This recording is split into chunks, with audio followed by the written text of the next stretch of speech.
Instagramer aku adalah pengguna Instagram aktif, yang ketika ada waktu luang Instagram menjadi medsos paling setia menemaniku.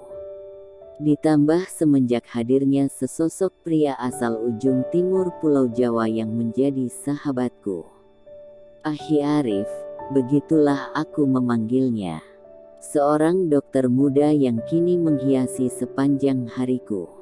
Kami berkenalan lewat sebuah komentar di akun Indonesia Bertauhid. Komentar yang lucu membuatnya memfollow hingga akhirnya aku pun memfollownya dan berujung kedekatan ini. Pria yang baik, itu adalah kesan pertama yang kuperoleh darinya. Namun lebih dari kesan baik, beliau juga soleh, dewasa dan menyenangkan. Namun sudah hampir 3 tahun pertemanan kami belum dikehendaki untuk bertatap wajah. Assalamualaikum, sapa seseorang di seberang sana. Waalaikumsalam, ada apa Ahi? Uhti sedang di Jogja? Tanyanya. Iya alhamdulillah Ahi, baru saja sampai. Kataku, aku pun lagi di Jogja lagi dinas di alun-alun katanya dengan suara riang. Masya Allah, serius Ahi? Kataku dengan sedikit terkejut. Serius ada kirab budaya di Jogja dan aku jadi tim medis acara ini. Sini lihat kirab budaya. Duh Ahi, ini pertama kalinya aku ke Jogja dan begitu pun dengan sahabatku. Kami tidak tahu harus naik apa dari stasiun, keluhku. Naik andong aja Insya Allah akan diantar sampai alun-alun dengan selamat. Oh yah iya, terima kasih Ahi untuk sarannya. Kataku dengan riang. Sami-sami, semoga nanti kita bisa bertemu ya Assalamualaikum, katanya dan menutup telepon. Waalaikumsalam, setelah menaruh HP pada tempatnya, aku segera menarik Nida mencari andong. Tatapan aneh dari Nida pun telah menghiasi wajahnya. Kita mau kemana sih, Sa? Katanya ketika kami sudah menaiki andong yang akan membawa kami ke alun-alun. Kita ke alun-alun nih, ada kirab budaya. Nanti setelahnya baru kita ke tempat teman lu ya, kataku menjelaskan. Kok lu seneng banget ya? Apalagi setelah nerima telepon. Apa karena ada sesuatu? Mau ketemuan sama siapa lu? Dokter Soleh, maksud lo. Bukannya dia tinggal di Malang? Kok bisa ada di sini? Oh lo berdua janjian? Oh gitu gak mau kalah sama gua dan Zaki? Jadi lo ngajak Arif kesini buat nemenin lu? Sok tahu lu, ini tuh gak sengaja. Dia bahkan gak tahu kalau semalam kita berangkat ke Jogja. Dia jadi tim medis di acara kirab budaya dan tadi lihat postingan gua di stasiun dan dia langsung nelpon gua dan bilang dia juga sedang di Jogja. Jadi menyelam sambil minum air lah. Nih, ya udah gua nelpon Zaki dulu, biar dia jemput kita di alun-alun aja. Kok Zaki dan keluarganya baik banget sama lo sih? Sampai orang tuanya juga ngizinin kita untuk tinggal di rumahnya. Lo berdua udah jadian ya? Hehehe, yah gitulah Sa. Dia juga udah bilang keseriusannya sama orang tua gua. Sebenarnya seminggu yang lalu dia udah ke rumah gua dan sekarang giliran gua ke rumah dia. Sorry ya gua baru cerita, santai aja kali, gua seneng sahabat gua bentar lagi ngelepas masa lajangnya. Jeh Mbak Yu sudah sampai, kata Simbah. Oh ya, hatur suwun Mbah. Ini ongkosnya, kata Nida dengan memberi beberapa lembar uang. Wah parade budaya yang sangat indah. Kami pun langsung bergabung dan berfoto ria untuk dokumentasi kami. Kameraku telah membidik ke berbagai arah. Entah sudah berapa banyak gambar yang kutangkap. Tanganku berhenti menangkap gambar setelah mataku menangkap tulisan stand medis di pojok sebelah kanan. Mungkin itu tempat Ahi Arif dinas. Aku tersadar ketika Nida menarikku dan berjalan menemui seseorang. Oh, itu Zaki, yang mungkin sekarang bisa aku sebut sebagai tunangan Nida. Setelahnya kami sibuk berjalan mengelilingi stand, tentu dengan berkali-kali menekan tombol kamera. "Sabil, sini!" teriak Nida yang membuatku berjalan ke arahnya. "Stand medis," tulisan di pintu masuk stand yang tepat berada di atas kepala Nida dan Zaki. "Nah nih Mas, sahabatnya Nida, yang akan menemin Nida selama di Jogja," kata Zaki dan diikuti senyum oleh Nida. "Assalamualaikum Uhti," kata pria berbadan tegap dengan pakaian khas dokter lengkap dengan stetoskop di lehernya. Pria yang sangat kukenali. "Waalaikumsalam Ahi," kataku dengan senyuman terindahku dan Nida pun segera merangkulku dan berbisik, "Semoga jodoh lu ya." Sepertinya Nida telah mengetahuinya. Namanya Arif, dia nih dokter muda anak dari budeku. Dia tinggal di Malang dan lagi dinas di Jogja. Selama di Jogja dia juga tinggal di tempatku. Jadi nanti kita akan ketemu dia di rumah. "Jelas Zaki, sudah bro. Aku sama Sabil udah kenal kok lewat dunia maya," kata Arif dan diikuti tatapan aneh dari Zaki. "Ya udah, lihat stand lagi yuk. Kita tinggal Sabil di sini aja." "Oh yah Mas, Sabil dikasih minum yah dari tadi dehidrasi tuh," kata Nida dan lalu beranjak pergi meninggalkanku di stand ini. Tak ada percakapan antara kami. Aku sibuk memainkan tanganku dan dia pun begitu hingga akhirnya kami sama-sama tertawa melihat tingkah kami. "Kenapa diam saja, tanyanya di tengah tawa. "Ahi kenapa diam saja? Kalau ditanya tuh dijawab bukan nanya balik." Terus," kataku dan disambut tatapan kesal yang membuatku tak berhenti tertawa. "Resek, keliling yuk," ajaknya yang membuatku berhenti tertawa. "Kalau kita keliling yang jaga stand medis siapa?" tanyaku. "Tenang, kan ada perawat. Tugasku hanya sampai jam 10, sebentar lagi ada dokter lain yang datang," jelasnya dan aku pun hanya lalu kami pun pamit kepada perawat setelah Ahi Arif sedikit berpesan. Sepanjang perjalanan banyak stand yang membuatku tertarik untuk mengeluarkan kameraku. Hampir di setiap stand kami berhenti hanya untuk mengambil gambar dan sesekali aku memotretnya dan sebaliknya, bahkan kami pun berselfie ria. Pengalaman yang seru bersama pria yang selama ini mengisi hariku.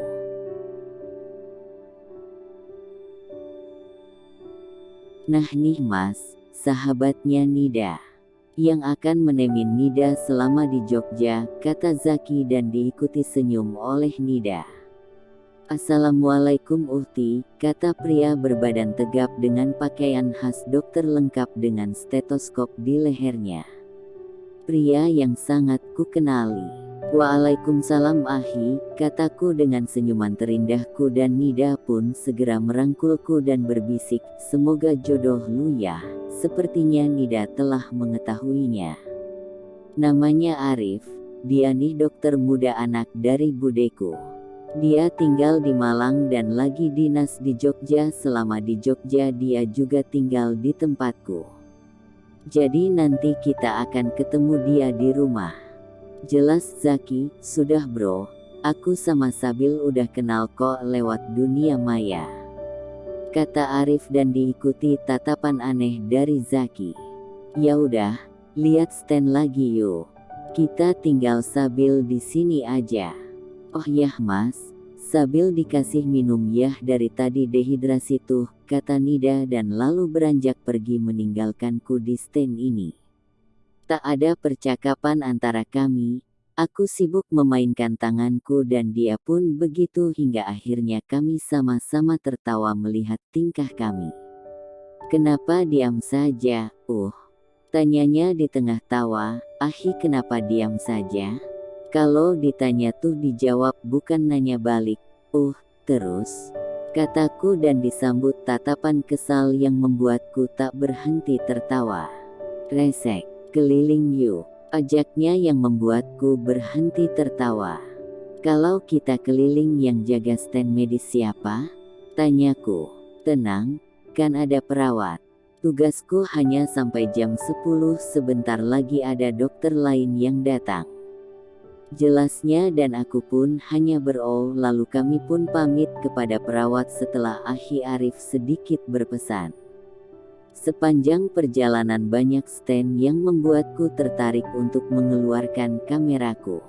Hampir di setiap stand kami berhenti hanya untuk mengambil gambar dan sesekali aku memotretnya dan sebaliknya bahkan kami pun berselfie ria. Pengalaman yang seru bersama pria yang selama ini mengisi hariku. Meskipun hanya 2 hari liburanku di Jogja, namun sudah begitu banyak perjalanan yang kami lewati berdua. Perasaan bahagia dan takut pun mulai menyelinap di hati dan pikiranku. Bahagia karena melewati hariku dengan pria ini secara nyata, namun perasaan takut lebih dominan ketika aku mengingat kedekatan kami. Takut akan dosa karena kami terlalu dekat dan takut akan kehilangannya. Besok pagi aku harus segera kembali menuju Tangerang dan kembali kepada rutinitas yang membosankan. Assalamualaikum. Hayo sendirian aja, ngapain kata Arif yang kini sudah duduk di kursi sebelahku. Waalaikumsalam. Lagi duduk aja Akhi. Kamu gak ikut Nida? Gak Akhi, aku mau istirahat aja. Besok kan harus balik pagi-pagi, dapat keberangkat kereta jam berapa? Jam 6 Akhi, kemungkinan setelah subuh aku dan Nida langsung ke stasiun. Hati-hati di jalan ya. Insya Allah besok aku ikut ngantar katanya dengan tersenyum. Aku pun hanya membalas senyumnya tanpa berkata apapun. Kamu pun hanya berdiam diri memandang langit di halaman belakang. Langit pun sangat amat cerah, tak sesuai dengan suasana hatiku yang kini tengah galau gulana. Bagi wanita yang usianya sudah menginjak 24 tahun sudah layaknya memikirkan pernikahan terlebih saat bersama pria terdekat yang selama ini aku harapkan. Aku pun pamit masuk terlebih dahulu setelah lebih dari 2 jam bersamanya tanpa obrolan. Entahlah, aku tak tahu apakah ia masih di luar atau ikut masuk, yang jelas aku langsung masuk kamar mengurung diri.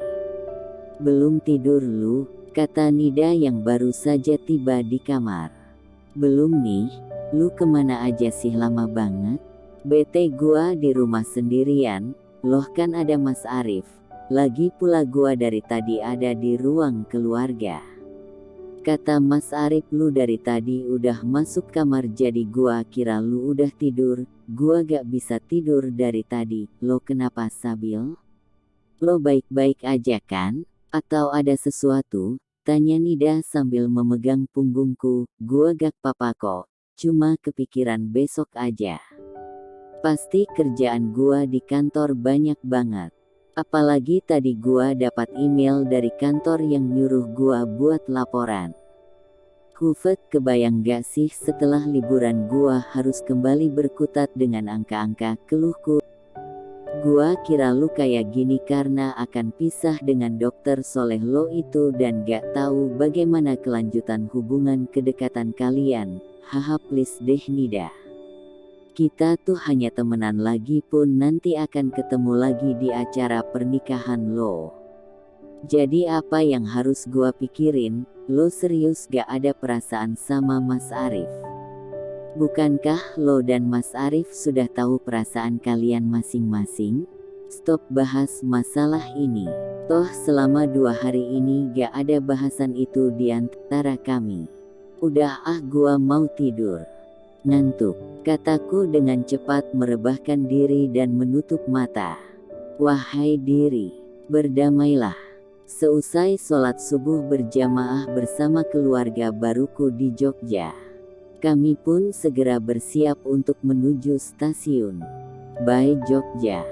Semoga liburan selanjutnya lebih bahagia, ucapku dalam hati ketika hendak meninggalkan kamar baruku selama 2 hari yang lalu.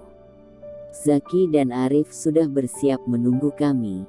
Setelah berpamitan dan memasukkan barang kami ke mobil, kami pun segera menuju stasiun. Aku pun lebih banyak diam sepanjang perjalanan. Entahlah, aku pun tak tahu mengapa aku menjadi pendiam seperti ini. Aku pun bersyukur karena mereka bertiga pun tak ada yang menanyakan alasanku. Assalamualaikum, Umi Abi. Maaf ya kami agak lama.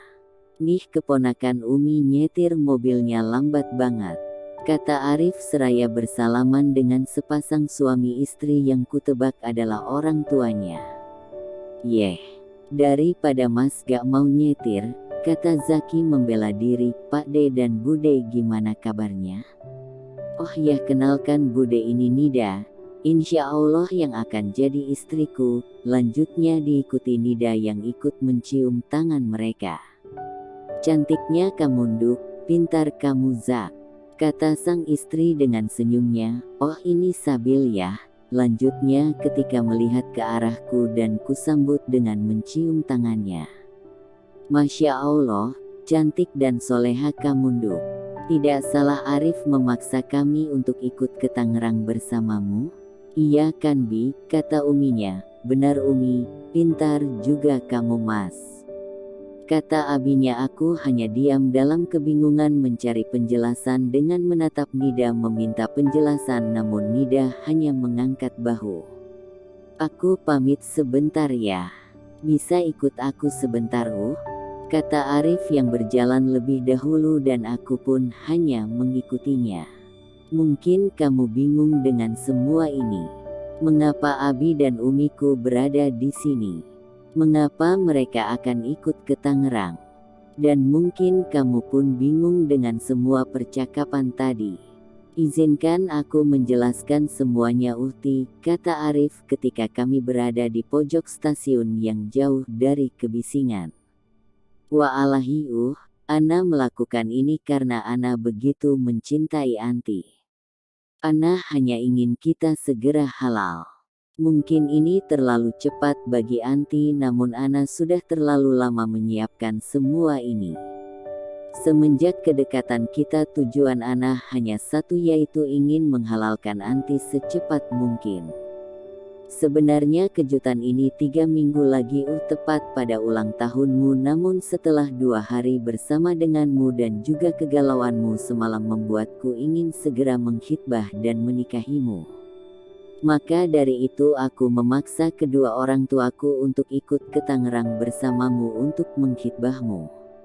Yakinlah Ana mencintaimu karena Allah. Ana ukibuk fillah Uhti, Ana ukibuk fillah ya ahi, ucapku. Hanya kata-kata itu yang mampu keluar dari mulutku yang mewakili semua kebahagiaan.